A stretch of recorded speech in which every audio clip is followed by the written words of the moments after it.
जय Hind. Welcome back to your channel R S education 91।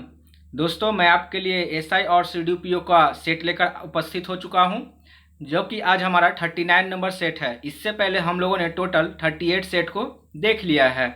इसका पूरा पीडीएफ हमारे Telegram channel target with R S G education पे मिल जाएगा। Target with R S G education पे मिल जाएगा। और आप लोग ज्वाइन होना चाहते हैं हमारे टेलीग्राम ग्रुप से, तो जिसका नाम है एजुकेशन मॉल, जहां पे आपका चैप्टर वाइज हिस्ट्री का टेस्ट चल रहा है। हिस्ट्री का टेस्ट चल रहा है शाम को 4 बजे, तो आप लोग यहाँ पे भी आकर जुड़ सकते हैं हमसे। चलिए अपने सेट को स्टार्ट करते हैं। उससे पहले चैनल पे जो लोग नए हैं वो चैनल को सब्सक्राइब कर दें और बेल आइकन को दबा दें, ताकि चैनल के द्वारा कोई भी नोटिफिकेशन आप तक सबसे पहले पहुंचे। और अपने दोस्तों को शेयर कर दे वीडियो, क्योंकि आप लोग शेयर नहीं करते वीडियो, है ना। आप लोग वीडियो शेयर नहीं करते, तो आप लोग वीडियो को जो है शेयर कीजिए और लाइक कीजिए। चलिए हम लोग अपने क्वेश्चंस पे आते हैं। चलिए हमारा पहला क्वेश्चन है, इंडिया डिवाइडेड पुस्तक के लेखक कौन है। तो आपका टाइमर स्टार्ट हो चुका है और आपको आंसर अब बतलाना है। तो चलिए यहाँ पे हमारा आंसर क्या हो जाएगा। चलिए टाइमर खत्म हो गया है। यहाँ आंसर की बात की जाए तो ऑप्शन नंबर जाएगा B, doctor Rajendra Prasad. India divided जो पुस्तक है उसे हमारे प्रथम राष्ट्रपति डॉक्टर राजेंद्र प्रसाद ने लिखा है, ठीक है। और इसका अधिकांश भाग जो है जेल में लिखा गया है, ठीक है। नेक्स्ट क्वेश्चन हमारा है, भारत में पुर्तगालियों का पहला गवर्नर था। चलिए टाइमर स्टार्ट हो चुका है। अगर ये चैप्टर पुर्तगाली आप लोग नहीं पढ़े हैं तो हमारे प्लेलिस्ट के हिस्ट्री वाले बैच में जाकर आप लोग देख ले। वहाँ पे पुर्तगाली से संबंधित अर्थात यूरोपीय भारत के आगमन से संबंधित सारा चैप्टर को पढ़ाया गया है। चलिए यहाँ पे हमारा आंसर हो जाएगा Francisco de Almeida. Francisco de Almeida जो है कि ये भारत में जो है कि पुर्तगाली का पहला गवर्नर था, और इसने ही शांत जल की नीति को अपनाया था, अर्थात किसी से लड़ाई झगड़ा मोल नहीं लेना है। नेक्स्ट क्वेश्चन, जयप्रकाश नारायण को राष्ट्रीय स्तर के नेता की पहचान किस संदर्भ में मिली। टाइमर आपका स्टार्ट है। तो किस संदर्भ में मिली ये आपको बतलाना है ना। चलिए टाइमर खत्म हो गया है। यहाँ पे आंसर हमारा ऑप्शन नंबर डी जाएगा, भारत छोड़ो आंदोलन। भारत छोड़ो आंदोलन के समय जो है कि इनको जयप्रकाश नारायण को जो है कि इनको अपनी एक पहचान मिली, इनका अपना एक वर्चस्व जमा, ठीक ना। क्या हुआ कि ये हजारीबाग जेल में बंद थे, तो यहाँ से भागकर भूगर्त रहते हुए इस आंदोलन में सक्रियता निभाई। भूगर्त का मतलब होता है अंडरग्राउंड, है ना। कहते हैं ना कि वो अंडरग्राउंड है, कहते हैं ना। मान लीजिए कि अगर किसी चोर को पुलिस पकड़ रही है तो कहता है ना कि वो जो है अंडरग्राउंड हो चुका है। तो अंडरग्राउंड क्या मतलब, भूमि के नीचे नहीं। अंडरग्राउंड मतलब ऐसी खुफिया जगह जहां पे कोई उसे पहचान ना सके, जहां कोई उसे जान ना सके, उसे हम लोग अंडरग्राउंड कहते हैं ना। तो यहाँ पे जयप्रकाश नारायण को जो है कि उनको राष्ट्रीय स्तर का नेता का पहचान हमारे भारत छोड़ो आंदोलन 1942 से हुआ था। नेक्स्ट क्वेश्चन है हमारा, मुगल सम्राट जिसने सर्वाधिक हिंदू अधिकारियों की नियुक्ति की थी। तो चलिए टाइमर आपका स्टार्ट हो चुका है और अब टाइमर खत्म होने वाला है, क्योंकि 10 सेकेंड का ही टाइम होता है। चलिए ऑप्शन नंबर जाएगा बी, औरंगजेब। औरंगजेब ने जो है कि सबसे ज्यादा हिंदू जो है कि अधिकारियों की नियुक्ति की थी, ठीक है। औरंगजेब की मृत्यु जो है कि 3 मार्च 1707 को हो गई थी। इसके बाद ही जो है कि मुगल शासक जो है कि कमजोर पड़ने लगे, क्योंकि आपको पता होगा कि औरंगजेब के होते हैं 3 बेटे, है ना। और तीनों में जो है कि उत्तराधिकारी का युद्ध होता है। अगर ये चैप्टर आप लोगों ने नहीं देखा है तो आप लोग मेरे हिस्ट्री वाले जो फाउंडेशन बैच है उसमें जो है कि आप लोग जाकर इस चैप्टर को देख ले, ताकि आपका सारा कॉन्सेप्ट क्लियर हो जाए, ठीक है। अच्छा, इसका बीबी का मकबरा का ये निर्माण औरंगजेब नहीं करवाया था। और औरंगजेब की अगर मकबरा की बात की जाए तो महाराष्ट्र में औरंगाबाद। नेक्स्ट क्वेश्चन, गुलबदन बेगम ने किसके कहने पर हुमायूं नामा लिखा था। टाइमर आपका स्टार्ट है। चलिए यहाँ पे टाइमर खत्म होने वाला है दोस्तों। चलिए यहाँ पे टाइमर हो गया खत्म। ऑप्शन नंबर जाएगा सी, अकबर के कहने पे जो है कि गुलबदन बेगम ने हुमायूं नामा लिखा था। ये गुलबदन बेगम कौन है, तो ये हुमायूं की बहन है, क्लियर है ना। हुमायूं की बहन है। और हुमायूं कौन है, तो अकबर का पिता हो गया, है ना, और बाबर का बेटा हो गया। एकदम आपको ये सब चीज याद होना चाहिए, ठीक है, क्योंकि अक्सर एग्जाम में ऐसे छोटे छोटे एग्जाम में ये एक आध नंबर के क्वेश्चन दे देते हैं और हम लोग गड़बड़ा जाते हैं। चलिए नेक्स्ट क्वेश्चन है हमारा, चोल शासक किस धर्म के अनुयायी थे। तो जो चोल शासक थे वो किस धर्म के अनुयायी थे ये आपको बतलाना है। टाइमर आपका 10 सेकेंड का है। चलिए टाइमर खत्म होने वाला है। चलिए टाइमर की होती है समाप्ति, यहाँ होता है ऑप्शन नंबर डी शैव धर्म। शैव धर्म के अनुयायी थे कौन? चोल साम्राज्य, है ना। चोल साम्राज्य शैव धर्म के अनुयायी थे। विजयालय वंश के चोल शासकों के परम शैव होने तथा इनके उदार संरक्षण देने के कारण ही शैव धर्म द्रविड़ धर्म देश के अधिकांशतः निवासियों का व्यक्तिगत धर्म बन गया, है ना। चलिए ओपेक का मुख्यालय कहाँ है? तो हेडक्वार्टर से भी क्वेश्चंस आते हैं दोस्तों, इसलिए आपको हेडक्वार्टर भी रटा होना चाहिए, जुबान पे होना चाहिए। चलिए यहाँ पे हमारा आंसर आ जाएगा बी, वियना। वियना कहाँ पड़ता है? तो ऑस्ट्रिया, ऑस्ट्रेलिया नहीं, ऑस्ट्रिया, ठीक है। ये जो ओपेक जो है ये एक पेट्रोलियम निर्यातक है। पेट्रोलियम निर्यातक जो है कि ये देश का संगठन है। इसकी स्थापना 1960 में हुई थी और मुख्यालय की बात की जाए तो वियना में है। जिनेवा की बात की जाए तो ये आपका विश्व व्यापार संगठन है और वियना तो हो ही गया आपका ओपेक। और पेरिस की बात की जाए तो ये इंटरपोल है। और मैनीला की बात की जाए तो एशियाई बैंक, एशियाई विकास बैंक है, ADB, एशियाई डेवलपमेंट बैंक, है ना। नेक्स्ट क्वेश्चन है हमारा, हिमालय का पर्वत पादाय प्रदेश है। पर्वत पादाय का मतलब होता है फुट हिल रीजन, है ना। जहाँ पे जो है कि फुट हिल रीजन का अर्थात ये हुआ कि जहाँ पे मनुष्य लोग बसते हैं, है ना। तो ये कौन सा है? तो हमारा है शिवालिक। शिवालिक रेंज जो है कि फुट हिल रीजन है। ये देखिए हिमालय की अगर हम बात की जाए तो हिमालय को हम लोग 3 प्रकार में बांट सकते हैं। एक आपका महान हिमालय, एक लघु हिमालय और एक शिवालिक। शिवालिक जो है कि सबसे नीचे, देखिए आपको क्रम से भी दे देगा सजाने के लिए कि क्रम से सजाएं, हिमालय को क्रम से सजाएं, तो ऐसे भी दे देगा। शिवालिक ऊपर दे देगा, महान हिमालय, लघु हिमालय। तो आपको क्रम याद होना चाहिए, पहले आएगा हिमालय, सॉरी महान हिमालय, फिर लघु हिमालय और फिर शिवालिक हिमालय। और इस यहाँ पे जम्मू कश्मीर में एक ट्रांस हिमालय भी होता है जो कि तेथिस सागर से जो है कि निर्मित हुआ है, ट्रांस हिमालय का, है ना। तो यहाँ पे हम लोगों ने पढ़ा। और ये शिवालिक हिमालय जो है कि इसे हम लोग फुट हिल रीजन कहते हैं। क्यों? क्योंकि यहाँ पे जो है कि सारी बस्ती है। सारी बस्ती का कहने का मतलब है यहीं पे आपका उत्तराखंड हो जाएगा, आपका सिक्किम हो जाएगा, मतलब और भी घूमने फिरने की जगह जो कुल्लू मनाली ये सब सारी जो है कि शिवालिक हिमालय में ही पड़ती, इसीलिए हम लोग इसे फुट हिल रीजन कहते हैं। नेक्स्ट है हमारा, नाथुला दर्रा किस राज्य में स्थित है? तो टाइमर आपका स्टार्ट हो चुका है दोस्तों। चलिए टाइमर खत्म होने वाला है, जल्दी से आंसर आप लोग दीजिए। चलिए रेडी। चलिए टाइमर हो गया खत्म। ऑप्शन जाएगा सी, सिक्किम में। नाथुला दर्रा जो है कि सिक्किम में पड़ता है, ठीक ना। सिक्किम में प्रमुख जो है कि 2 दर्रे हैं। कौन कौन से हैं? नैथुला है और जेपला है। नैथुला दर्रा जो है कि भारत और चीन को जोड़ता है। ये देखिए नैथुला दर्रा होगा, इसे मैं थोड़ा आपको जूम करके दिखाना चाहूँ। अच्छा धुंधला दिख रहा है, दिख नहीं पा रहा है ना। ये देखिए यहाँ पे जो है कि नाथुला दर्रा है। चलिए ठीक है, आप लोग देख लीजिएगा जूम करके, वैसे दिख नहीं रहा है। नेक्स्ट है हमारा, किस कारण से दिन और रात होते हैं? तो वो कौन सा कारण है जिससे दिन और रात की घटना होती है?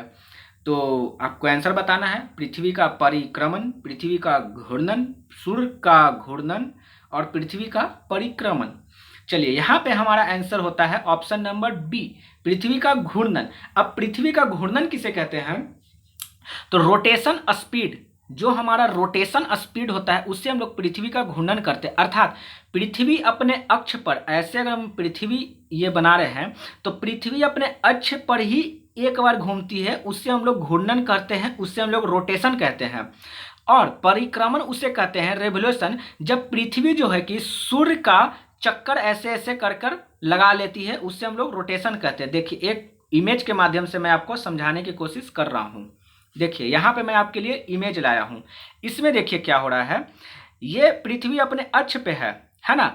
तो ये हो गया आपका क्या, रोटेशन, मतलब पृथ्वी अपने अक्ष पे ही घूमेगी तो दिन और रात की अवधि होगी। लेकिन पृथ्वी जब ये सूर्य है और सूर्य के जब इर्द गिर्द घूमेगी ऐसे ऐसे, तो इससे मौसम परिवर्तन होगा, है ना। और इससे हम लोग रेवोल्यूशन कहेंगे, ठीक है। ये आपको ध्यान रखना है।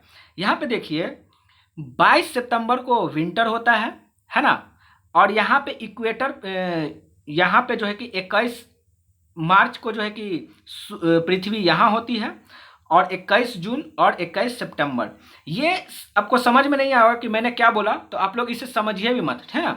इसे मैं जब ज्योग्राफी का क्लास लूँगा तब मैं इसको बहुत ही अच्छे से बताऊँगा।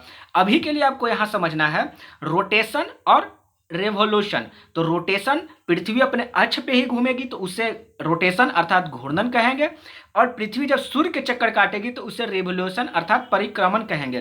तो हमारा क्वेश्चन था दिन और रात, तो दिन और रात होता है पृथ्वी अपने अक्ष पे ही केवल घूमती है, तो रोटेशन, तो यानी कि हमारा आंसर रोटेशन यानी पृथ्वी का घूर्णन, ऑप्शन नंबर बी जाएगा। नेक्स्ट क्वेश्चन, नियाग्रा फॉल्स यहाँ स्थित है।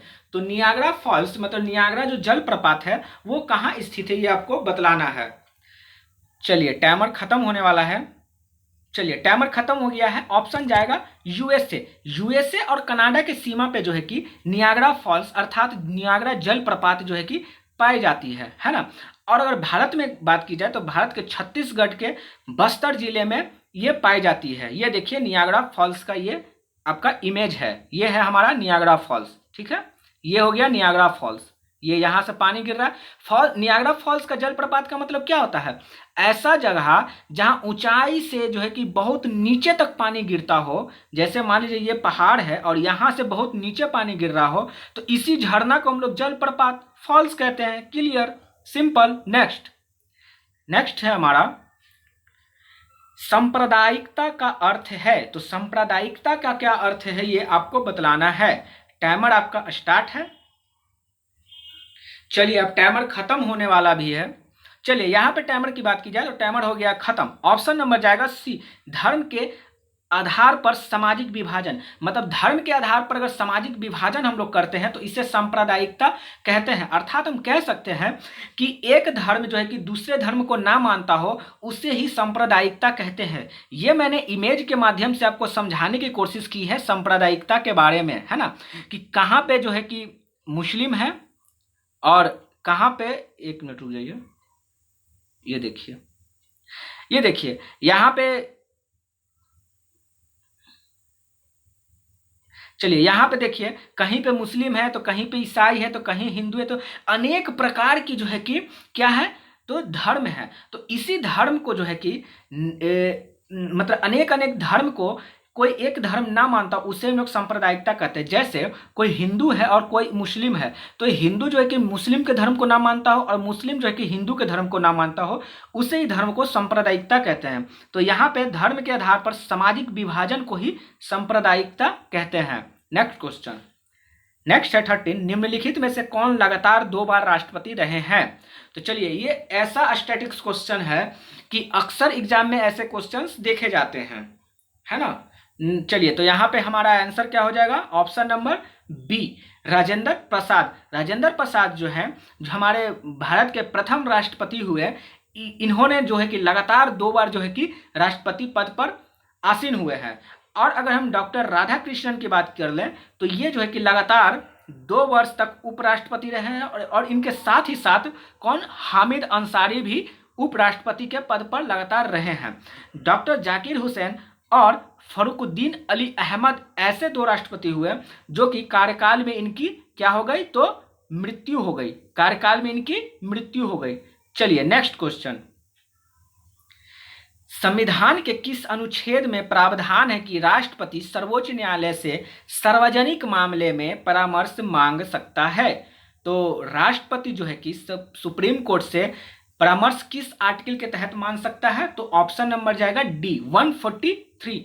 143 के अनुसार जो है कि राष्ट्रपति सुप्रीम कोर्ट से क्या मांग सकता है, तो कुछ सुझाव मांग सकता है, कुछ परामर्श मांग सकता है। अनुच्छेद 32 की बात की जाए तो अनुच्छेद 32 जो है कि संवैधानिक उपचारों का अधिकार है। संवैधानिक उपचारों का अधिकार जिसे कि किसने, जिसे कि हमारे संविधान के रचयिता कौन है, तो आपके BR अम्बेडकर। उन्होंने संवैधानिक उपचार को जो है कि संविधान की आत्मा कहा है। 110 की बात की जाए तो ये धन विधेयक से संबंधित है, और 89 की बात की जाए तो ये राज्यसभा में सभापति एवं उपसभापति से संबंधित आर्टिकल है। नेक्स्ट क्वेश्चन, नेक्स्ट है हमारा, निम्नलिखित नोबल गैस में कौन सी वायु नहीं पाई जाती है? तो चलिए टाइमर आपका खत्म होने वाला है। चलिए यहां टाइमर होता है समाप्त। ऑप्शन जाएगा बी, रेडॉन। रेडॉन जो है कि वायुमंडल में नहीं पाया जाता। यहाँ सॉरी, यहाँ जो है कि वायु नहीं होगा, यहाँ वायुमंडल होगा, है ना। वायु में जो है कि नोबल गैस की मात्रा, सॉरी, वायु में नोबल गैस जो हीलियम है उसकी मात्रा 0.005% है, नियॉन के 0.008% है, और आर्गन की बात की जाए तो 0.93 है, जबकि हवा में जो है कि रेडॉन नहीं पाया जाता है। नेक्स्ट क्वेश्चन, नेक्स्ट हमारा, किस फसल की खेती के लिए जल जलाम की आवश्यकता होती है? मतलब अधिक पानी की आवश्यकता होती है। तो ये सारे लोग जान रहे होंगे, है ना, क्योंकि सारे लोग जो है कि कृषि परिवार से बिलोंग करते हैं। हम लोग कृषि परिवार, किसान परिवार से बिलोंग करते हैं, तो सारे लोग ये आंसर जान रहे होंगे। धान यहाँ पे आंसर हो जाएगा, क्योंकि धान को जो है कि ज्यादा पानी की आवश्यकता होती है, क्योंकि पानी जो है कि ज्यादा जमा रहेगा तो उसमें फास्फोरस, लोहा और मैग्नीशियम तत्व की उपलब्धता के कारण वहां खरपतवार जो है कि नहीं उगते हैं, और हमारा धान जो है कि अच्छे तरह से फल फूल पाता है। नेक्स्ट क्वेश्चन 17 है, जब कोई जहाज नदी से सागर में प्रवेश करता है तो क्या होता है? तो टाइमर आपका स्टार्ट है और खत्म भी होने वाला है अब, क्योंकि 10 सेकेंड का ही टाइम रहता है। अच्छा लग रहा है तो लाइक भी करते चले, है ना। चलिए ऑप्शन यहाँ जाएगा सी, कुछ ऊपर उठ जाता है। कुछ ऊपर उठ जाता है जब जो है कि नदी से जहाज जो है कि सागर में प्रवेश करता है, क्योंकि जो है कि नदी का घनत्व जो है कि कम होता है और समुद्र में खारे पानी का घनत्व अधिक होने के कारण ऐसा होता है। नेक्स्ट क्वेश्चन 18 है हमारा, सबसे अधिक क्रियाशील धातु कौन सी है? तो टाइमर आपका स्टार्ट है और अब खत्म होने वाला है, क्योंकि 10 सेकेंड का ही टाइम होता है। अच्छा लगता है तो लाइक करते चले, शेयर करते चले और चैनल को सब्सक्राइब भी करते चले।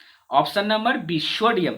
सोडियम जो है कि ये अत्यधिक जो है कि क्रियाशील जो है कि धातु है, ठीक ना, और बाकी जो है कि वो क्रियाशील नहीं है। नेक्स्ट क्वेश्चन हमारा 19 है, गिरती हुई जल की बूंदे गोल बनती है, जिसका कारण जल का निम्नलिखित गुण है। ये क्वेश्चन मतलब हजारों बार एग्जाम में क्वेश्चन पूछे और सारे लोग को इसका आंसर पता होगा। ऑप्शन नंबर डी, पृष्ठ तनाव। नेक्स्ट क्वेश्चन, नेक्स्ट है हमारा और लास्ट क्वेश्चन, KNO2 रासायनिक सूत्र है। तो KNO2 किसका रासायनिक सूत्र है, ये आपको बतलाना है। चलिए टाइमर आपका खत्म होने वाला है। चलिए टाइम की समाप्ति होती है। यहाँ आंसर हमारा निकल के आ गया है बी, पोटेशियम नाइट्रेट का, ठीक है। KNO2 पोटेशियम नाइट्रेट का क्या है, सूत्र है, और पोटेशियम नाइट्रेट एक अकार्बनिक यौगिक है। चलिए तो यहाँ पे हम लोगों ने टोटल 20 क्वेश्चंस के सीरीज को देख लिया है। आपको अच्छा लगा है तो आप लोग लाइक कर दें, शेयर कर दें और चैनल को सब्सक्राइब कर दें, क्योंकि दोस्तों आप लोग चैनल पे आते हैं लेकिन शेयर भी नहीं करते हैं और ना ही सब्सक्राइब करते हैं। तो आपको आज से शेयर करना है और सब्सक्राइब करना है, ताकि आप तो लुत्फ उठा ही रहे हैं और दूसरों को भी लुत्फ उठाने दीजिए पढ़ाई का, क्योंकि अभी कोरोना के समय में काफ़ी दिक्कत हो गया है। तो आप लोग लुत्फ उठा रहे हैं तो औरों लोग भी, अपने दोस्त मित्रों को भी उठाने दीजिए। और थोड़ा हमें भी अच्छा लगता है जब चैनल पे शेयरिंग होता है, सब्सक्राइबर होता है, तो और जो है कि मनोबल बढ़ता है, और मनोबल बढ़ता है तो हम और अच्छे अच्छे क्वेश्चंस आपके लिए लाने का प्रयत्न करते हैं। तो चलिए मिलते हैं हम लोग नेक्स्ट वीडियो में। तब तक के लिए अपना ख्याल रखिए, अपना परिवार का ख्याल रखिए। धन्यवाद। जय